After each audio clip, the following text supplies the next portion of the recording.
जय हिंद साथियों, good evening, नमस्कार। आज हम लोग कक्षा 10 अध्याय 3 मैथमेटिक्स पढ़ेंगे और इसमें हमने बहुत सारा सवाल आपको पढ़ा भी दिया है और जितने भी बचे हुए प्रॉब्लम हैं उन सभी प्रॉब्लम को आज हम लोग सॉल्व करने वाले हैं। तो आप इस वीडियो में अंत तक बने रहिएगा और आपसे एक रिक्वेस्ट है कि आप जो है कॉपी और कलम लेकर के बैठ जाइए और जितना भी चीज़ मैं पढ़ा रहा हूँ उन सभी चीज़ों को आप बारीकी से उसे अध्ययन कीजिए। तो let start today we can learn about class 10 mathematics linear of pair equation। तो हम लोग आज शुरू करने वाले हैं कि दो चरों वाले रैखिक समीकरण तो किस प्रकार से हल करते हैं। आइए हम लोग उसे हल करते हैं। तो इसमें हम आपको बहुत सारा क्वेश्चन करा भी चुके हैं और उसमें मैं एक क्वेश्चन और ले रहा हूँ एक्सरसाइज 3A से और उसको हम लोग देखते हैं कैसे लगेगा। तो एक्सरसाइज 3A का जो क्वेश्चन नंबर 4 का सेकंड है, मैं उसे एक बार पढ़ रहा हूँ, आप इसे देखेंगे। मैं यहाँ पे आपको एक बार लिख देता हूँ। एक्सरसाइज 3A 4 जो क्वेश्चन है उसका मैं सेकंड पार्ट आपको बता रहा हूँ। तो ये बोला है कक्षा 10 के 10 विद्यार्थियों ने एक गणित की पहेली प्रतियोगिता में भाग लिया है। यदि लड़कियों की संख्या लड़कों की संख्या से 4 अधिक है तो प्रतियोगिता में भाग लेने वाले लड़कों और लड़कियों की संख्या ज्ञात कीजिए। तो देखिए क्वेश्चन ये बोला है कक्षा 10 के 10 विद्यार्थियों ने एक गणित की पहेली प्रतियोगिता में भाग लिया है। तो यहाँ पे हम लड़कों और लड़कियों की संख्या मान लेंगे। तो माना जो नंबर ऑफ बॉयज हैं लड़कों की संख्या उसे हम लोग x मान लेते हैं। इसी प्रकार से नंबर ऑफ जो गर्ल्स हैं अर्थात लड़कियों की संख्या वो कितनी है, y है। ये जो स्टूडेंट्स आपको दिख रहे हैं ये क्लास 10th के हैं। ये numbers of total numbers of boys है और ये टोटल नंबर्स ऑफ गर्ल्स है। तो अकॉर्डिंग टू हम लोग क्वेश्चन देखते हैं कि क्वेश्चन ये बोल रहा है कक्षा 10 के 10 विद्यार्थियों ने। तो कक्षा 10 के कुल कितने विद्यार्थी हैं, कुल लड़के x हैं और कुल लड़कियां y हैं।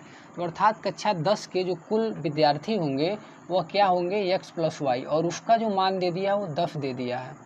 तो इसे हम लोग इक्वेशन 1 अभी नहीं मानेंगे। यहाँ से x प्लस y जो है 10 के बराबर हम लोग दिखा सकते हैं। तो यहाँ से आप जो है y का वैल्यू आप निकाल लीजिए 10 माइनस x। अब इसे जो है यहाँ पे आप छोड़ दीजिए। आगे देखिए क्वेश्चन क्या बोल रहा है, कह रहा है कि जो लड़कियों की संख्या है वह लड़कों की संख्या से 4 अधिक है। अर्थात जो लड़कियों की संख्या है, तो आप यहाँ देख सकते हैं लड़कियों की संख्या कितना है, how many numbers of girls. तो लड़कियों की संख्या जो है कितनी है, तो यहाँ पे कितनी है, y है। तो द्वितीय शर्त के अकॉर्डिंग अगर हम लोग चलते हैं तो y का जो मान है अर्थात जो लड़कियों की संख्या है वो लड़कों की संख्या से कितनी अधिक है, 4 अधिक है। तो अगर इस प्रकार से हम लोग देखें तो हमारा इक्वेशन क्या बन रहा है, y equal to x plus 4। ये हमारा जो है सेकंड इक्वेशन प्राप्त हो रहा है। तो हम लोगों को इसमें जो है ग्राफ प्लॉट करना है। तो उसके लिए हम लोग यहाँ पर क्या करेंगे, हम लोग लिखेंगे फ्रॉम इक्वेशन 1 अर्थात समीकरण 1 से हम लोग एक टेबल प्राप्त करते हैं सारणी। तो वहाँ पे हम लोग क्या करेंगे, एक हल्का सा ऐसे आप बना देंगे, यहाँ पे लिखिएगा x और नीचे लिखिएगा y। तो इससे हमें क्या मिलता है, अगर हम लोग x का वैल्यू 1 रखते हैं तो आप देख सकते हैं ये जो मैं टेबल बना रहा हूँ इक्वेशन 1 के लिए बना रहा हूँ। ये बात आपको केयरफुल करना है यहाँ पे।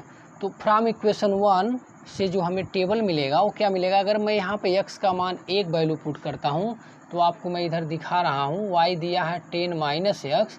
तो जैसे मैं x का मान 1 रखूँगा तो हमें y का जो वैल्यू मिलेगा, y का वैल्यू कितना मिलेगा, 9 मिलेगा। इसी प्रकार से अगर x का मान मैं यहाँ पे 2 रखता हूँ तो 10 में से 2 जाएगा, क्या प्राप्त होगा, 8 होगा। अर्थात 2 रखने पर हमें क्या मिला, 8 मिला।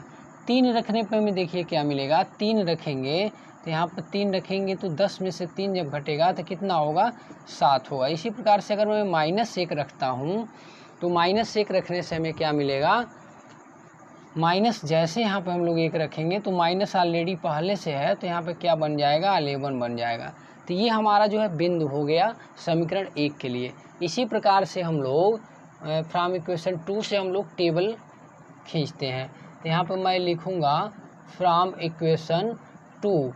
तो समीकरण 2 से जो हमें टेबल मिलेगा वो आप देख लीजिए क्या टेबल मिलने वाला है। तो वहाँ से भी हमें कुछ x और y के मान मिलेंगे।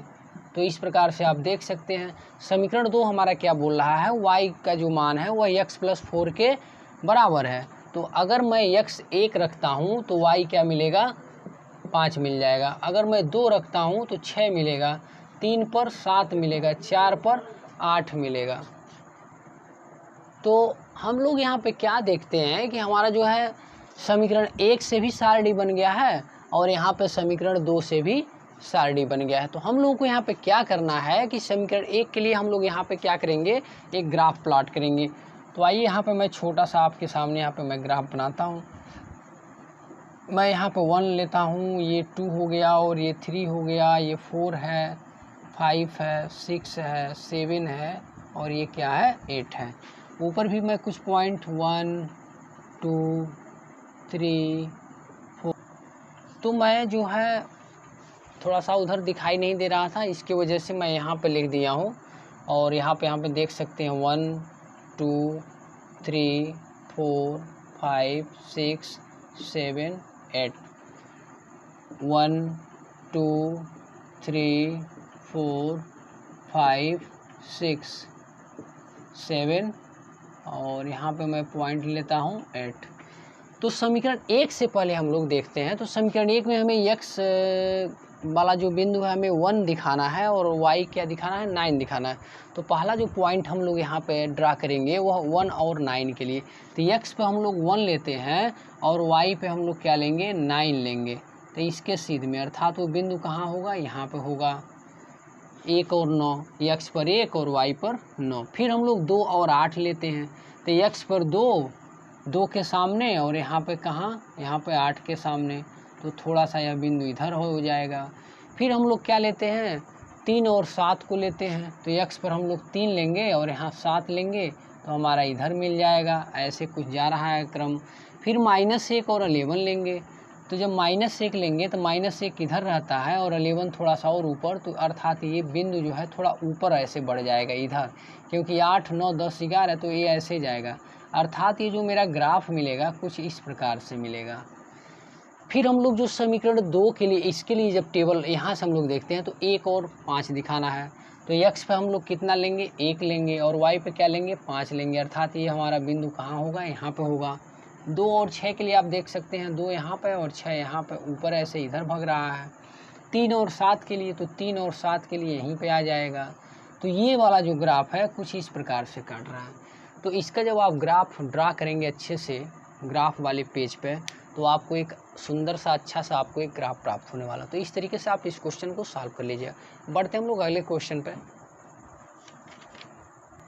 तो हम लोग जो है इसके बाद क्वेश्चन नंबर 5 देख रहे हैं। तो क्वेश्चन नंबर 5 का जो फर्स्ट वाला क्वेश्चन है वो ये बोल रहा है कि 5x - 4y + 8 = 0 एंड सेकंड इसको इक्वेशन इसका जो दिया है वो 7x + 6y - 9 = 0।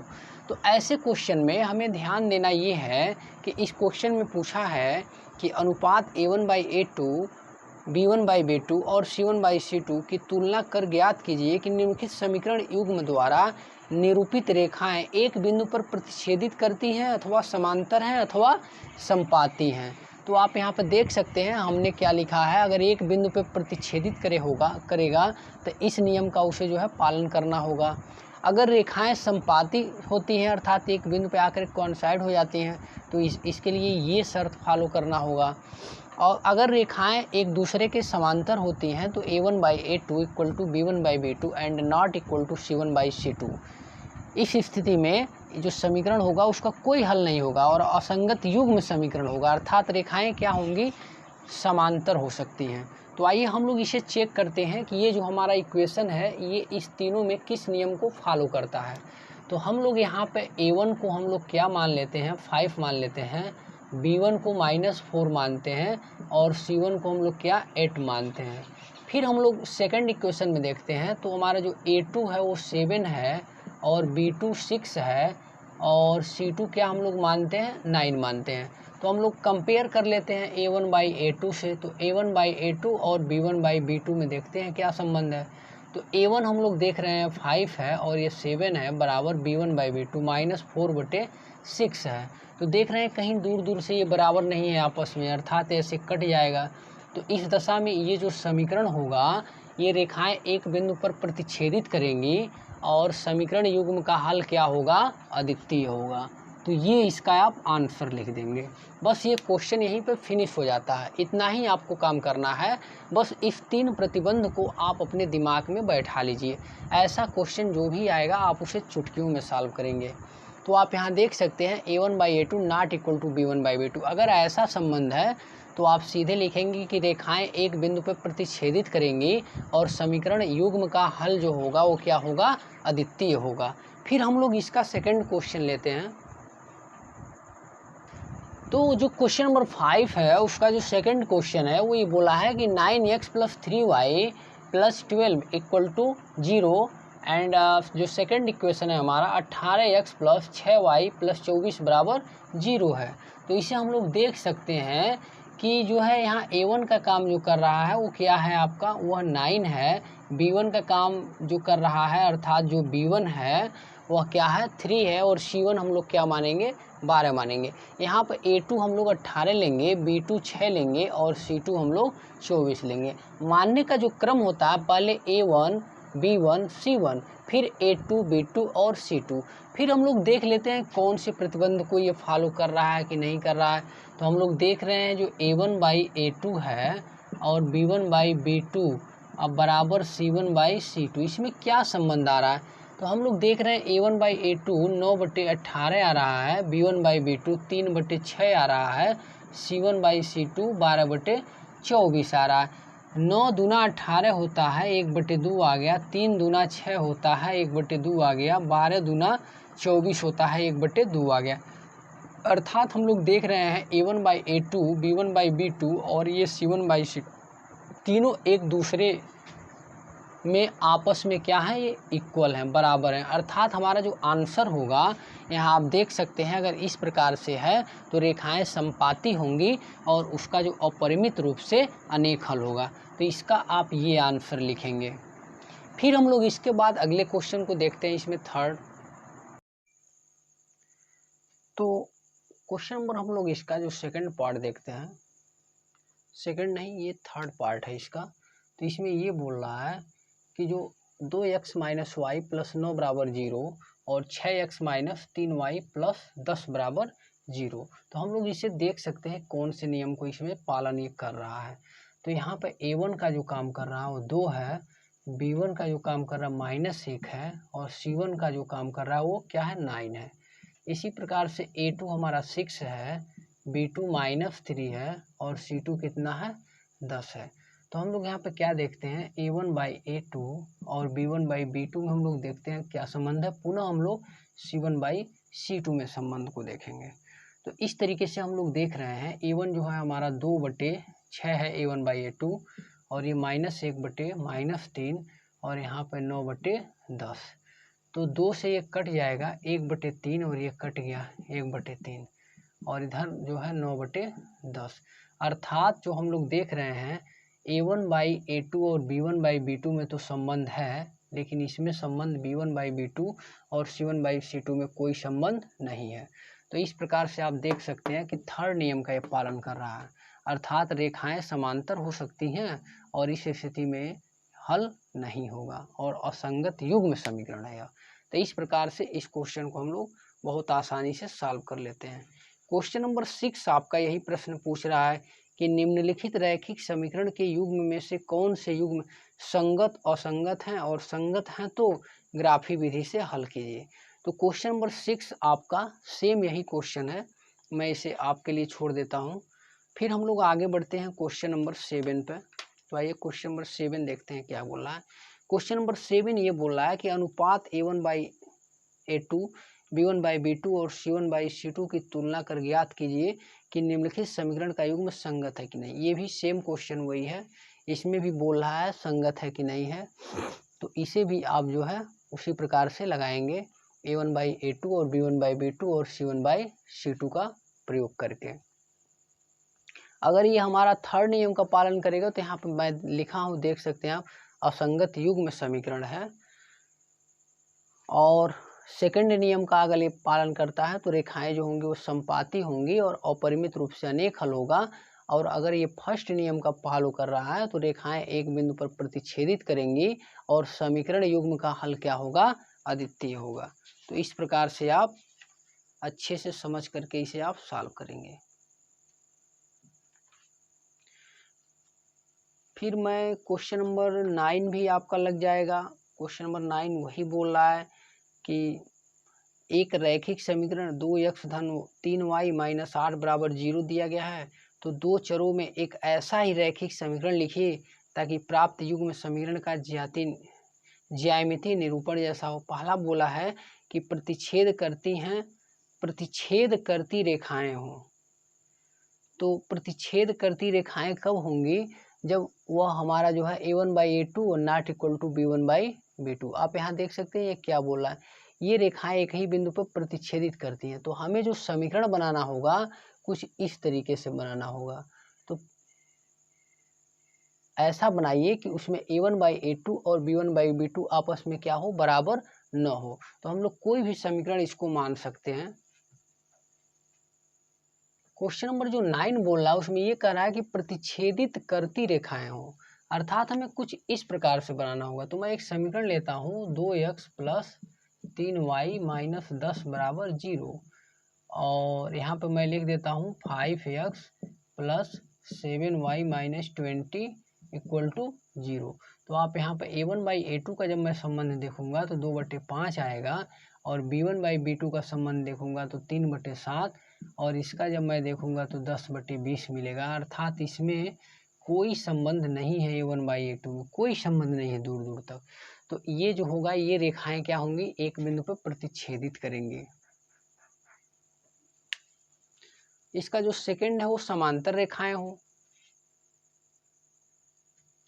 तो समांतर रेखाएं हो तो इसके लिए हम लोगों को एक अपने आप से समीकरण मानना होता है।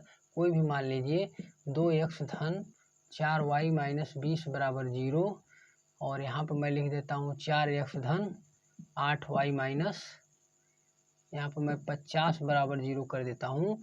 तो 2/4 आप करेंगे और 4/8 करेंगे और 20/50 करेंगे। तो आप देख रहे हैं पहला और दूसरा तो बराबर है लेकिन दूसरा तीसरे के बराबर नहीं है। यहाँ पे 2 से काट सकते हैं, 2 दूना 4, 2 चौका 8 अर्थात 2/4 और 2/4 तो आप बराबर दिखा सकते हैं लेकिन सेकंड और थर्ड को आप बराबर नहीं दिखा सकते हैं। अर्थात ये जो समीकरण होगा ये क्या होगा, रेखाएं समांतर होंगी और इस स्थिति में इसका कोई हल नहीं होगा, असंगत युग्म समीकरण है।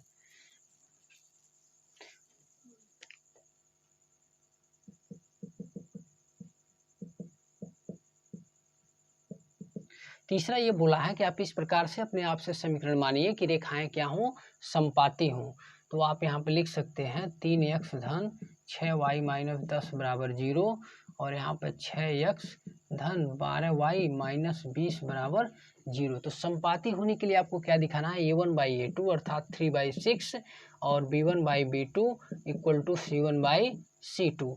तो आप इसे जब डिवाइड करेंगे तो 1/2 मिलेगा और यहाँ से भी 1/2 मिलेगा और ये भी आपको क्या मिलेगा, 1/2 अर्थात तीनों देख रहे हैं एक दूसरे के बराबर हैं। तो ये रेखाएं क्या होंगी, आपस में समपाती होंगी और इसका अपरिमित रूप से अनेक हल होगा। तो इस तरीके से आप इसे सॉल्व कर लेंगे। क्वेश्चन नंबर हम लोग इसका 8 लेते हैं।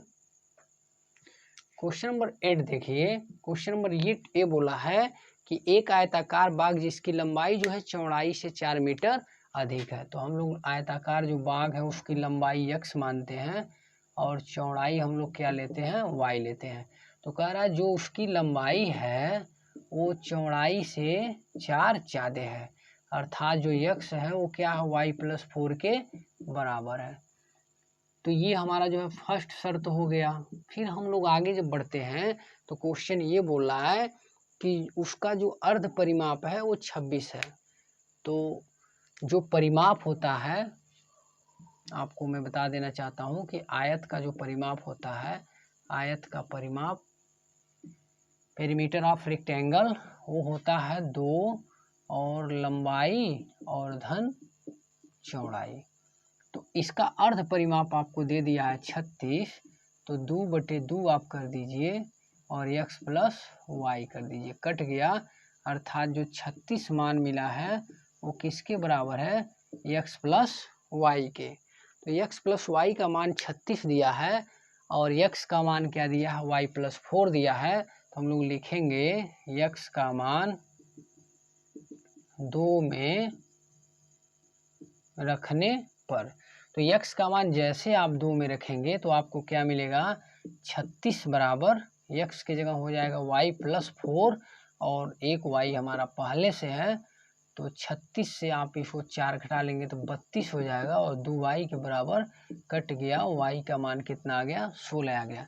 तो अगर y 16 है तो हमारी जो चौड़ाई निकल के आएगी वो कितनी होगी, 16, और 16 में 4 जोड़ेंगे तो किसके बराबर हो जाएगा, लंबाई के। अर्थात लंबाई 20 आएगी और चौड़ाई क्या होगा, 16 होगा।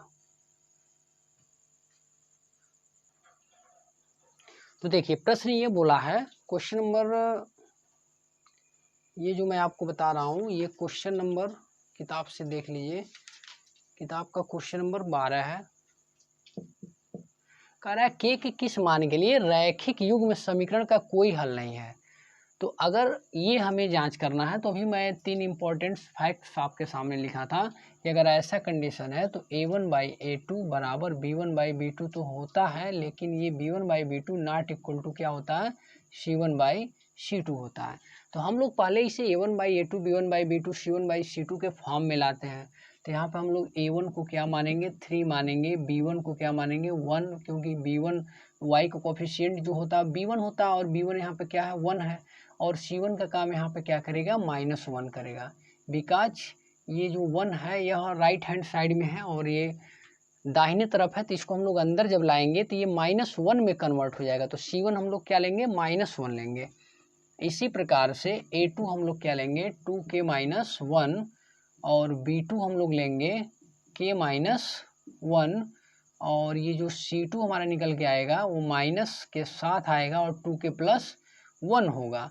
तो फिर हम लोग आगे देखिए क्या करते हैं, हम लोग ये संबंध को सीधे जांच करेंगे, क्योंकि ये संबंध यही बोलता है कि अगर इस नियम का ये पालन करेगा ये समीकरण, तो निश्चित रूप से इस समीकरण का कोई हल नहीं होगा। तो यहाँ से हम लोग k का मान फॉलो करते हैं। तो a1/a2 जैसे हम लोग दिखाएंगे तो 3 के बट्टे हो जाएगा 2k-1 बराबर b1/b2 आप देख सकते हैं 1 के बट्टे हो जाएगा k-1, और c1/c2 लेने की कोई आवश्यकता है नहीं, फिर भी मैं लिख देता हूँ -1 अपॉन माइनस के साथ 2k+1, माइनस माइनस फिनिश हो गया। तो हम लोग प्रथम और सेकंड से, फर्स्ट व सेकंड से, तो फर्स्ट और सेकंड से हम लोग यहाँ पे क्रॉस मल्टीप्लाई कर लेते हैं। तो 3 का हो जाएगा k-1 में और 2k-1 का हो जाएगा किसके साथ, 1 के साथ। तो यहाँ आप देख सकते हैं 3k-3 और 2k-1, तो 2k इधर आके घटेगा तो इधर k होगा और -3 उधर जाएगा तो 3 में से 1 जाएगा तो क्या होगा, 2 होगा। अर्थात k का वो मान क्या होगा, 2 होगा। तो k के किस मान के लिए रैखिक युग्म समीकरण का कोई हल नहीं है, तो k का मान क्या होगा, 2 होगा। तो क्वेश्चन नंबर ये जो 13 है आपका, बहुत ही मोस्ट इंपॉर्टेंट क्वेश्चन है। कहा a और b के किस मान के लिए रैखिक समीकरण के युग्म के अपरिमित रूप से अनेक हल होंगे। तो जब भी अपरिमित रूप से अनेक हल की बात करता है तो हम लोग शर्त लेते हैं a1/a2 equal to b1/b2 equal to c1/c2। तो आइए हम लोग देखते हैं। तो a1/a2 जैसे हम लोग लिखेंगे तो यहाँ पे क्या हो जाएगा, 2 में a-b हो जाएगा बराबर b1/b2 अगर मैं लिखूँ तो 3/a+ में b हो जाएगा। c1/c2 क्या हो जाएगा, -7, इसको अंदर करके लिखिएगा और ये अंदर आएगा तो माइनस के साथ हो जाएगा 3a + b-2, minus minus finish हो गया। तो फिर अब आप लोग देखिए क्या करते हैं यहाँ पर। तो ये हो गया हमारा फर्स्ट, ये हो गया सेकेंड टर्म और ये है थर्ड टर्म। तो पहले फर्स्ट और सेकेंड से हम लोग देखते हैं। तो क्रॉस मल्टीप्लाई कर लेंगे तो 2a + b हो जाएगा और इसका इसमें कर लेंगे तो 3a माइनस बी हो जाएगा। तो यहाँ से हमें एक इक्वेशन प्राप्त हो जाएगा 2a plus 2b equal to 3a minus 3b। तो 2a उधर जाएगा, 3b इधर आ जाएगा, तो इधर 5b हो गया और उधर 3a में से 2a जाएगा तो a आ गया, अर्थात जो a का मान है वो क्या आ गया, 5 आ गया, समीकरण नंबर 1। इसी प्रकार से हम लोग सेकेंड और थर्ड से देखते हैं। तो 3 अपान में a plus B equal to 7 अपान में 3a प्लस बी माइनस 2। तो क्रॉस मल्टीप्लाई हो जाएगा इसका, तो ये हो जाएगा 7a plus 7b equal to 9a plus 3b minus 6। तो 7a 9a उधर चला जाएगा, तो देखिए इधर 7 सबको मैं एक साइड में कर लेता हूँ, या 7b इधर है, 3b इधर आ जाएगा, 9a माइनस 7a माइनस 6। तो देखिए 7b से 3b घटेगा तो क्या होगा 4b, और 9a में से 7a जाएगा तो 2a माइनस 6। तो इधर करेंगे तो आप देख सकते हैं इधर 5b है, इधर 4b है।